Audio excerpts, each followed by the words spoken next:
এবং আমি ব্যক্তিগতভাবে বিশ্বাস করি যে শুধুমাত্র যে আন্দোলন যেটা হয়েছিল জুলাই বিপ্লব বলি, আমি সবসময় এটাকে বিপ্লব বলে এসেছি।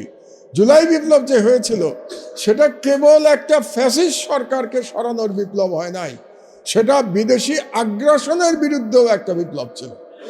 এবং সেই বিদেশি আমাদের যে ছেলেমেয়েরা জীবন দিয়ে যে একটা ইউনিক বিপ্লব করেছে, এটার আরেকটা মানে বিশেষত্ব হচ্ছে এই বিপ্লবটা, যেটাকে আমরা বলে থাকি যে এই বিপ্লবটা আমাদের মাটি থেকেই হয়েছে, আমাদের ছেলেমেয়েরাই বিপ্লব করেছে এবং বিদেশি কোনো সহায়তা ছাড়াই বিপ্লব করেছে। এবং এটাই সব থেকে বড় মহত্ব এই বিপ্লবের, যে এই বিপ্লবকে কোনো বিদেশি শক্তি এসে 30 বছর পরে বলতে পারবে না তোমাদের এই বিপ্লবটাতে আমরা সমর্থন দিয়েছিলাম। যেমন স্বাধীনতা নিয়ে একটি বিশেষ দেশ সবসময় বলে 71-এর স্বাধীনতা আমরা করে দিয়েছিলাম, কাজেই তোমাদের আমাদের কাছে কৃতজ্ঞ থাকতে হবে।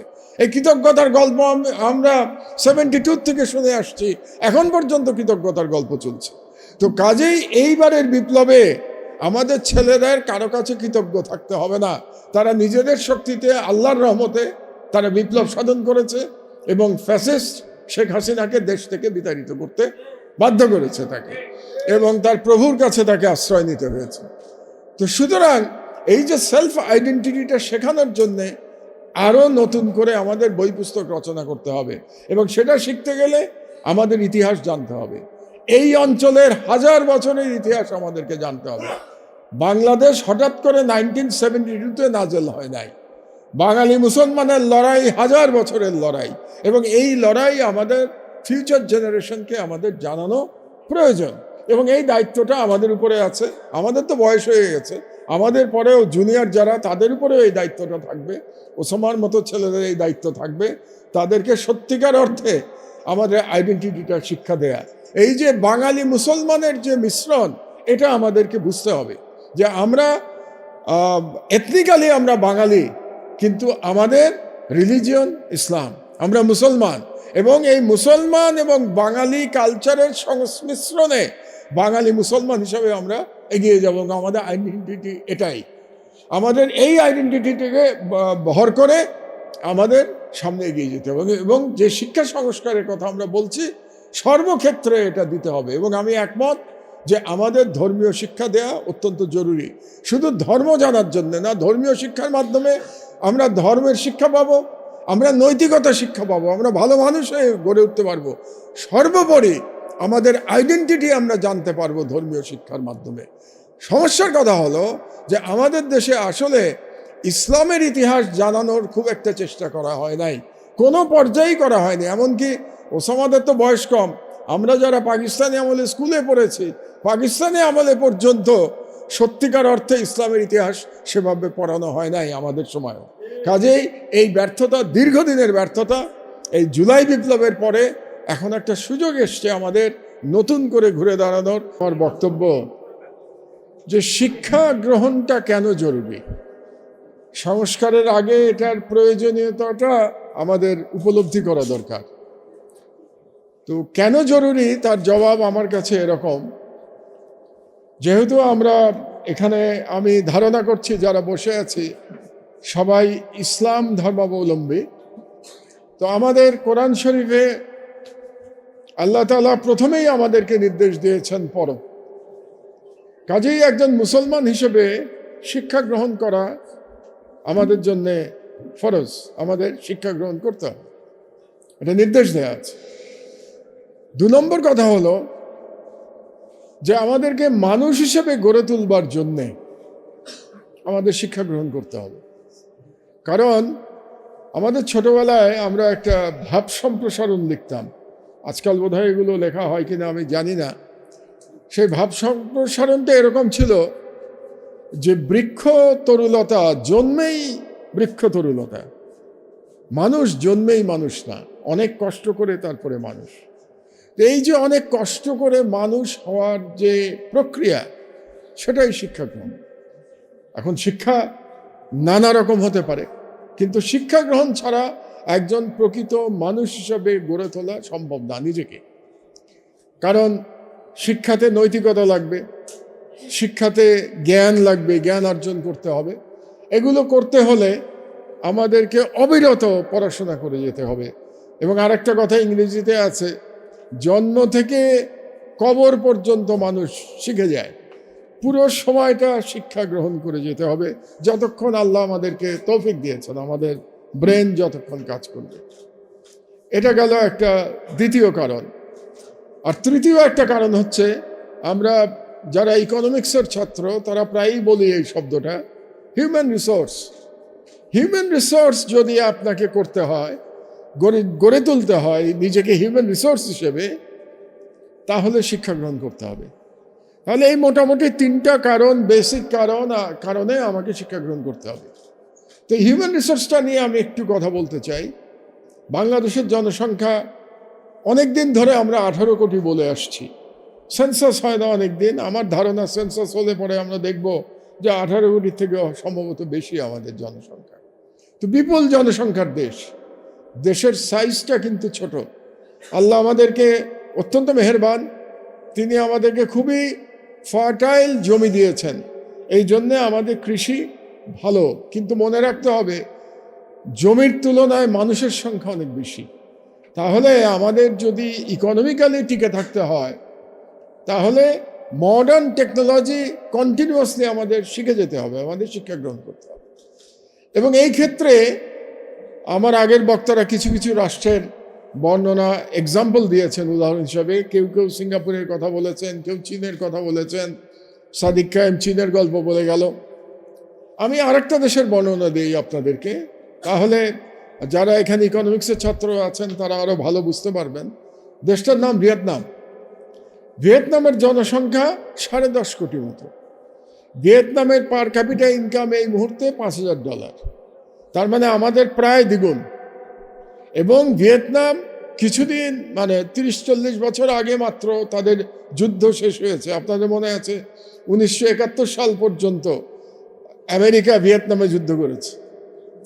তো সেই অর্থে ভিয়েতনাম প্রকৃত স্বাধীনতা পেয়েছে আমাদের ওপরে, কারণ আমরা 71 সালে স্বাধীন হয়েছি, ভিয়েতনামের স্বাধীনতা আরও পরে। সেই ভিয়েতনামের এখন পার ক্যাপিটা ইনকাম তো আমি বললাম $5,000, আমাদের প্রায় ডবল। এবং তাদের জিডিপি, এই বছরে তাদের জিডিপি গ্রোথ হবে 8% উপরে। আর আমাদের গত ফাইন্যান্সিয়াল ইয়ারে জিডিপি গ্রোথ হয়েছে 3.7%। আগামী বছর এডিবি বলছে হবে 4.5%। তার মানে ভিয়েতনামের অর্ধেক। কিছুদিন আগে পর্যন্ত গার্মেন্টস এক্সপোর্টে আমরা পৃথিবীতে 2 নম্বর ছিলাম। 1 নম্বর চায়না, 2 নম্বর বাংলাদেশ। এখন আমরা 3 নম্বর। ভিয়েতনাম 2 নম্বরে চলে গেছে, আমাদেরকে ক্রস করে চলে গেছে ভিয়েতনাম। আমি এত ভিয়েতনামের কথা আপনাদেরকে বলছি এই কারণে যে আমার যদি টিকে থাকতে হয়, আমার যদি জাতি হিসেবে স্বাধীন থাকতে হয়, পরনির্ভর না হতে হয়, স্বনির্ভর হতে হয়, তাহলে এদের সাথে প্রতিযোগিতা করে আমাকে এগিয়ে যেতে হবে। আর প্রতিযোগিতা করে এগিয়ে যেতে হলে অবশ্যই আমাদেরকে শিক্ষা গ্রহণ করতে হবে। এবং সেই শিক্ষার অনেকেই বলেছেন, আমাদের মাদ্রাসা শিক্ষার কথা উসামা সাহেব বললেন। মাদ্রাসা শিক্ষা আছে আমাদের, ইংরেজি শিক্ষা আছে আমাদের, অন্যান্য শিক্ষা আছে। আর একটা ডিভিশন আছে আমাদের, এটা অনেকেই বলেন নাই, একটা প্রাইভেট শিক্ষা এখন আছে আর একটা সরকারি শিক্ষা আছে। আমরা যখন ছাত্র ছিলাম তখন প্রাইভেট শিক্ষা ছিল না, এখন কিন্তু প্রাইভেট শিক্ষা একটা এসছে। সুতরাং অনেকগুলো ভাগ আছে শিক্ষার। তো জুলাই বিপ্লবে আমাদের একটা কথা কি ছিল, বৈষম্যহীন রাষ্ট্র তৈরি, তাই না? এই জন্য ছেলেরা জীবন দিয়েছে। তো বৈষম্যহীন রাষ্ট্র তৈরি করতে গেলে এই যে আমরা বিভিন্ন শিক্ষা ব্যবস্থার কথা বললাম, এগুলোকে সব জায়গায় কোনো বৈষম্য রাখা যাবে না। সবাইকে একভাবে রাষ্ট্রের দায়িত্ব গ্রহণ করবার জন্য গড়ে তুলতে হবে। যেমন মাদ্রাসার ছেলেটাও রাষ্ট্রের দায়িত্ব গ্রহণ করবে, তেমনি প্রাইভেট ইউনিভার্সিটির ছাত্র গ্রহণ করবে, আর সরকারি বিশ্ববিদ্যালয় যেগুলো আছে তারাও গ্রহণ করবে। প্রত্যেকের জন্যে আমাদের অপরচুনিটি ক্রিয়েট করতে হবে, এটাই হচ্ছে আমাদের প্রথম কাজ। এখন শিক্ষা তো দেব, শিক্ষার জন্য 3টে উপকরণ প্রধানত লাগে। একটা উপকরণ কি লাগবে? শিক্ষার র ম্যাটেরিয়াল। শিক্ষার মেইন র ম্যাটেরিয়াল হচ্ছে ছাত্র, সেটা হচ্ছে মেইন র ম্যাটেরিয়াল। আমাদের বুদ্ধি আল্লাহর রহমতে আল্লাহ খারাপ দান নাই, বাঙালির বুদ্ধি যথেষ্ট সুনাম আছে বাইরে, কাজেই র ম্যাটেরিয়াল আমাদের খারাপ না। 2 নম্বর লাগবে উপকরণ। মানে তাকে যে শিক্ষা দেব সেই উপকরণটা কি? বইপত্র। এই উপকরণগুলো লাগবে। আমি যেটা মনে করি, আমার ব্যক্তিগত মতামত, আপনারা একমত নাও হতে পারেন, এই বইপত্রের দিকে আমাদের একটা বিরাট দুর্বলতা আছে। আমাদের নিজস্ব বইপত্রের সংখ্যা অত্যন্ত কম। আমাদের এখানে বইপত্র কম লেখা হচ্ছে। কাজেই যারা স্কলার তাদের প্রতি আমার আহ্বান থাকবে আরও বেশি বেশি করে বইপত্র লিখবার জন্যে, যাতে করে ছেলেদের জন্য আমরা এই উপকরণটার ব্যবস্থা করতে পারি। এবং বইপত্র বলতে শুধুমাত্র সাহিত্যের বইয়ের কথা বলছি না, যে শুধু বাংলা ইংরেজি বই লেখা হবে তা না। ইঞ্জিনিয়ারিংয়ে বই লেখা হবে, মেডিকেল সায়েন্সের বই লেখা হবে, টেকনোলজিক্যাল বই লেখা হবে, সব রকম বই লেখার সক্ষমতা আমাদের থাকতে হবে। আর 3 নম্বর হলো শিক্ষক। তাহলে আমার দরকার কি কি? ছাত্র দরকার, শিক্ষক দরকার এবং বইপত্র দরকার। কাজে যখন সংস্কার নিয়ে আমরা আলোচনা করব, 3টা বিষয় নিয়েই কিন্তু আমাদেরকে আলোচনা করতে হবে। টিচারদের সবচেয়ে বড় সমস্যা আমি যেটা মনে করি সেটা হলো বিশেষত বিশ্ববিদ্যালয়গুলোতে অতিরিক্ত রাজনীতি। শিক্ষকরা যদি রাজনীতির ঊর্ধ্বে উঠতে না পারেন তাহলে তিনি প্রকৃত শিক্ষক হতে পারবেন না। এটা আপনারা নিশ্চয়ই আমার সাথে একমত হবেন। কাজেই এই যে শিক্ষকদের মধ্যে যে রাজনীতিকরণ, এখান থেকে আমাদের বেরিয়ে আসা কর্তব্য। কারণ আমরা যখন একটু আগে আরেকজন একই কথা বলেছেন যে কোটা না মেধার স্লোগান দিয়ে আমাদের ছেলের মেয়েরা জীবন দিয়েছে। তো এখন কোটা না মেধার ক্ষেত্র, এটা যদি বিশ্ববিদ্যালয়ের টিচারদের নিয়োগের ক্ষেত্রে, ভিসি সাহেবদের নিয়োগের ক্ষেত্রে এটা যদি আমরা ইমপ্লিমেন্ট না করতে পারি, তাহলে তো বিপ্লবের যে প্রধান উদ্দেশ্য যেটা ছিল সেটাই তো ব্যর্থ হয়ে যাচ্ছে। এবং দুর্ভাগ্যজনকভাবে আমরা দেখতে পাচ্ছি যে আমরা এই সমস্ত শিক্ষক নিয়োগ এবং ভিসি নিয়োগে দলীয়করণের ঊর্ধ্বে রাষ্ট্র এখনো উঠতে পারে নাই। এটা আমাদের জন্য একটা দুর্ভাগ্য। তো কাজেই এই কাজটা করা আবশ্যক। এবং আরেকটি কাজ আমাদের শিক্ষার, যে বইপত্রের লেখার কথা বললাম, এখানে ছাত্রদের প্রকৃত বাংলাদেশের নাগরিক হিসেবে গড়ে তোলার জন্যে আরেকটি কাজ আমাদের করতে হবে। তাদেরকে তাদের নিজস্ব আইডেন্টিটি সম্পর্কে শিক্ষা দিতে হবে। কারণ আমরা যদি আমাদের আইডেন্টিটি না জানি তাহলে পরে আমরা সত্যিকার অর্থে আমাদের স্বাধীনতা সার্বভৌমত্ব রক্ষা করতে পারবো না। এই জন্যেই আমার বক্তব্য এটুকু বলেই আমি শেষ করব যে এমন একটা শিক্ষা ব্যবস্থা আমাদেরকে ডিজাইন করতে হবে যে শিক্ষা ব্যবস্থার মাধ্যমে আমরা আমাদের ছেলেমেয়েরা ইন্টারন্যাশনাল লেভেলে তারা কম্পিট করতে পারবে। সর্বক্ষেত্রে লেখাপড়ায় কম্পিট করবে, টেকনোলজিতে কম্পিট করবে, ইন্টারন্যাশনাল ট্রেডে কম্পিট করবে। আর তার সাথে সাথে তাদের এমনই আত্মবিশ্বাস থাকবে, এমন আইডেন্টিটির উপরে তারা দাঁড়িয়ে থাকবে, এমন ইমানের বলে তারা বলিয়ান হবে যে পৃথিবীর কোনো শক্তি আমাদের স্বাধীনতা আর হরণ করতে পারবে না, ইনশাআল্লাহ। আপনাদের সবাইকে ধন্যবাদ জানিয়ে আমার বক্তব্য শেষ করছি। আল্লাহ হাফেজ। ও ভবিষ্যৎ রূপরেখা শীর্ষক সেমিনারে সম্মানিত সভাপতি, আমাদের শ্রদ্ধাভাজন অধ্যাপক মুজিবুর রহমান এমপি, প্রধান অতিথি সাবেক উপদেষ্টা, মঞ্চ উপবিষ্ট সাহসী সম্পাদক আমার দেশ, অন্যান্য বরেণ্য ব্যক্তিবর্গ, এমপি বৃন্দ, আমার সামনে উপবিষ্ট শিক্ষক বৃন্দ, সাংবাদিক বৃন্দ, সুধী মণ্ডলী, আসসালামু আলাইকুম ওয়া রাহমাতুল্লাহি ওয়া বারাকাতুহু। খুব সুন্দর একটা পেপার আজকে উপস্থাপিত হয়েছে এখানে। আমরা মনে হয় এখান থেকে অনেক কিছু শেখার সুযোগ পেয়েছি। তবে আমাদের মাথায় নিয়ে যেতে হবে, ভাবনায় নিয়ে যেতে হবে। নিয়ে যেতে পারলে এটা মনে হয় আমাদের শিক্ষা সংস্কারের জন্য কাজে লাগবে। আমার কাছে মনে হয় এটা খুবই লজ্জার কথা যে এখন থেকে 190-91 বছর আগে ব্রিটিশরা, মানে লর্ড ম্যাকলে যে শিক্ষা ব্যবস্থা দিয়েছিলেন ওটাকেই আমরা বয়ে বেড়াচ্ছি। ওই শিক্ষা ব্যবস্থা যা তৈরি হওয়ার কথা ছিল, যেমন প্রজন্ম তৈরি হওয়ার কথা ছিল, সেরকম প্রজন্মই তৈরি হয়েছে। এর ভিতর যেসব এক্সেপশন আমরা দেখি, তারা নিজেদের চেষ্টায়, নিজেদের পড়াশোনায় নিজেরা কষ্ট করে ভালো হয়েছেন, আর বাকি যা হওয়ার কথা ছিল তাই হয়েছে। আমরা এখনও সাদা চামড়ার মানুষদেরকে দেখলে তাদেরকে কাছে যায় একটু কথা বলার জন্যে খুবই উৎসাহিত বোধ করি, কিন্তু আমি যখন ওদের দেশে যাই তখন কিন্তু তারা আমাদেরকে কালার্ড বলেই মনে করে এবং আমাদের জ্ঞান কম, আমরা পারি না, এসব কথাই কিন্তু তারা মনে করে। সেটাই আমরা বয়ে বেড়াচ্ছি। এটা হলো এরকম যে মহাসমুদ্রের ভিতরে, গভীর সমুদ্রে যখন জাহাজ চলে, ওই জাহাজটার যদি রাডার না থাকে তাহলে ওই জাহাজের যে গতি হবে, আমাদের শিক্ষার অবস্থাও তাই। আমাদের শিক্ষা, আমরা ওরকম একটা শিক্ষা ব্যবস্থা, ওরকম একটা শিক্ষানীতি আজ পর্যন্ত করতে পারিনি যেখানে টার্গেট ঠিক করা আছে, লক্ষ্য ঠিক করা আছে, কীরকম গ্র্যাজুয়েট তৈরি হবে, তাদের গ্র্যাজুয়েট অ্যাট্রিবিউটস কী হবে, তারা কোন কোন কাজ করা শিখবে, তারা কেমন হবে, তাদের আচরণ কেমন হবে, তাদের নীতি চিন্তাবোধ কেমন হবে, তারা রাষ্ট্রের কি কি কাজ করতে পারবে, রাষ্ট্র পরিচালনার যোগ্যতা তাদের ভিতর থাকবে কিনা, তারা পরস্পর মিলেমিশে বসবাস করতে পারবে কিনা, এই জাতীয় গ্র্যাজুয়েট অ্যাট্রিবিউটস যেগুলো হওয়ার কথা, থাকার কথা, এগুলা যে শিক্ষা নীতির মাধ্যমে হতে পারে, সেই শিক্ষানীতি আমরা আজও চালু করতে পারি নাই। আমাদের এটা সংস্কার করা অবশ্যই দরকার।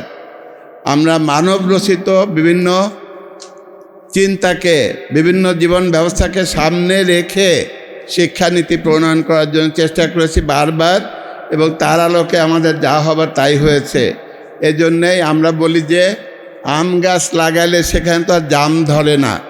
সুতরাং আমাদের ছেলেমেয়েরা জীবন দিয়েছে, তারা, তাদের স্বপ্ন ছিল, তারা জাস্টিস চেয়েছিল। কাদের কাছে চেয়েছিল?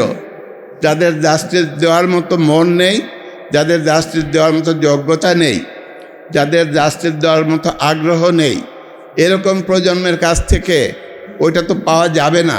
তা আমাদের একটা প্রজন্ম তৈরি করতে হবে।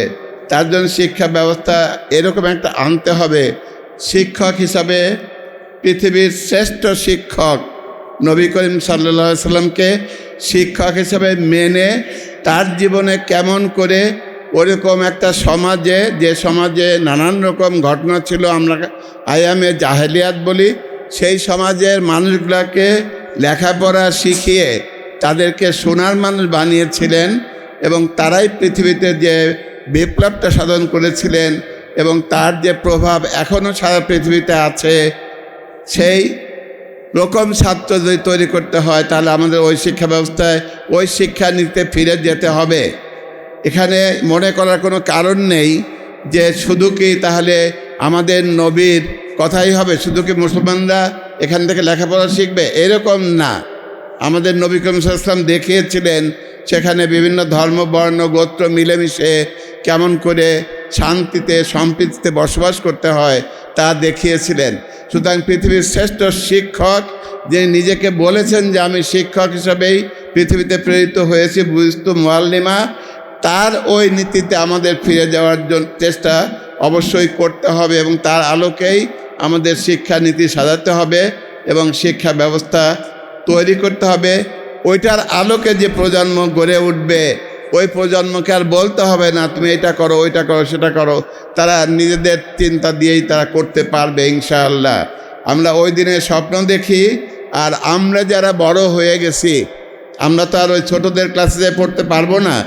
আমাদের মানস পটে যে সমস্ত ভাবনাগুলা মানুষের কল্যাণের জন্যে না, ওই ভাবনাগুলাকে মুছে ফেলার জন্যে আমাদেরকে মনে হয় সাধনায় নিজেদেরকে নিয়োজিত করতে হবে। যদি আমরা তা করি, যদি নিজেদেরকে পরিবর্তিত করার জন্য চেষ্টা করতে পারি, তাহলে সেই পরিবর্তিত মনের মানুষগুলা আমাদের সমাজের কাঙ্ক্ষিত পরিবর্তনটা নিয়ে আসার জন্য কাজ করতে পারবেন বলে আমরা মনে করি। না হলে আমাদের জন্য কেউ জায়গা ছেড়ে দেবে না। এর জন্য যে ঐক্যবদ্ধ প্রচেষ্টা চালানো দরকার, সেই প্রচেষ্টা অব্যাহত রাখার জন্যে, জোরদার করার জন্য সবার কাছে অনুরোধ রেখে, আহ্বান রেখে আমাকে এখানে কথা বলার সুযোগ দিয়েছেন আয়োজকরা, এর জন্য কৃতজ্ঞতা জানিয়ে সবাইকে ধন্যবাদ জানিয়ে শেষ করছি। আসসালামু আলাইকুম ওয়া রাহমাতুল্লাহ।